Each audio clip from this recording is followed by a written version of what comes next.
kami sa journey namin this Saturday. We'll be attending seminar at siya magpapacilitate ng MC at ako naman mag-judge. So papunta tayo sa lugar na hindi natin pwedeng banggitin. See you later.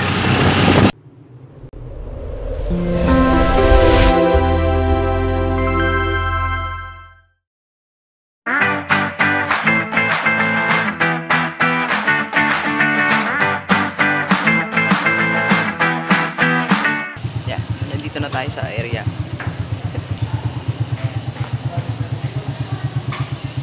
Alright, so nandito na tayo sa venue and as a guest, as a judge.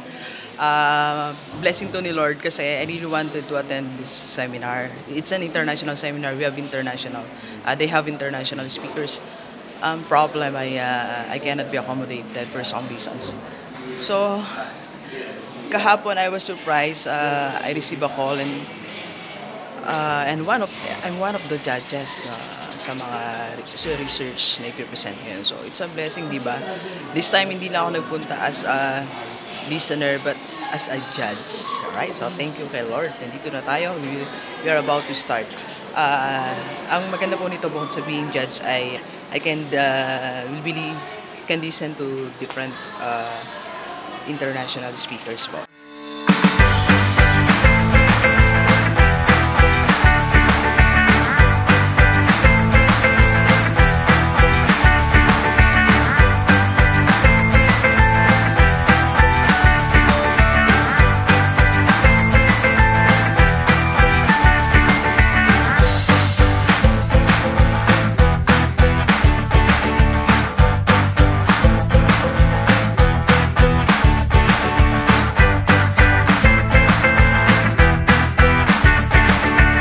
So, tapos na ang ating Ma'am Doreen, how are you? Ay, kasama pala namin si Sir Dio. Hi, Sir Dio. Hi! So, kasama natin siya. Tapos na ang ating morning session. Then, ikot lang tayo to see the rooms.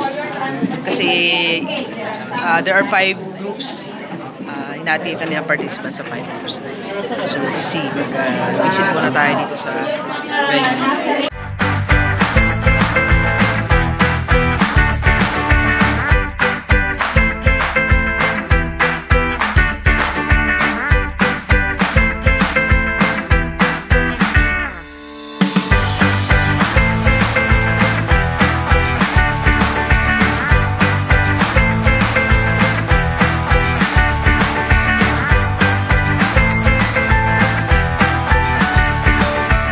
Alright, so Delivers, maganda rin na umattend ka ng mga seminars. Kasi ako, although I'm a speaker, I love attending seminars. Gusto ko maging listener. Kasi ang dami pa rin natin natutunan ng mga new things sa speaker. Pwedeng new principle, new experiences nila, personal experiences na maka-inspire sa atin. Diba? Third, yung culture nung pinanggalingan nila lugar, lalo kanina, international, ang dalawa nating speakers. Yung culture nila na nagagawa nila nagagawa nila yung sa kanilang bansa, so pwede nating ma-apply. And of course, yung best practices nila na pwede nating i-adapt. So, Delivers, if you have an opportunity to attend seminar, kahit anong topic, any topic, just, indulge yourself, participate, listen, you write, and apply it. Okay? So, kakain na tayo ng lunch. Yan.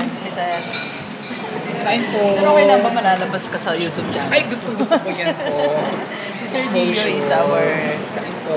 dati natin kasama sa Asia, now part-time instructor din namin. And research coordinator ng DNHS. So, lunch muna tayo. So, ito na ang mga pack.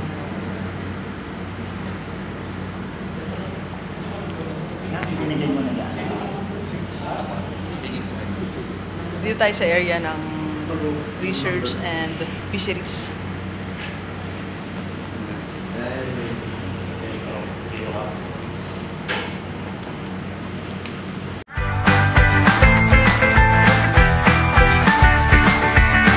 Alright, so nakabalik na tayo ha. So, tapos na tayo sa mag-judge. So, muli, ang sinasabi ko po ay bago tayo mag-end Naka-attend tayo ng seminar nang di na tayo nagbayad. Yung gusto kong attenan. At hindi lang pa tayo basta attendees. One of the judges pa tayo. So, thank you very much, Lord. At ang mga gusto nating i-share. So, pag gusto mo gumagawa ng paraan, hindi lang ikaw pati ang Panginoon. Pangalawa, it's important that you network with other people. Because I was invited by one of my friends na nagiging daan ng mga kakilala natin para magkaroon tayo ng opportunity. So, just keep meeting new people, keeping in touch with them. Kasi ako naniniwala, kaya merong mga dumarating na tao sa buhay natin, meron silang purpose. May dahilan, ba't mo nakilala yung tao na yan? May dahilan, ba't mo siya na-meet? So, try to be more sociable, expand your net worth, because sometimes your net worth will also determine your net worth. Ayan, yung wealth natin. Alright, so, ayan, so, Delivers, maraming salamat and enjoy the rest of the day and let's go, let's go!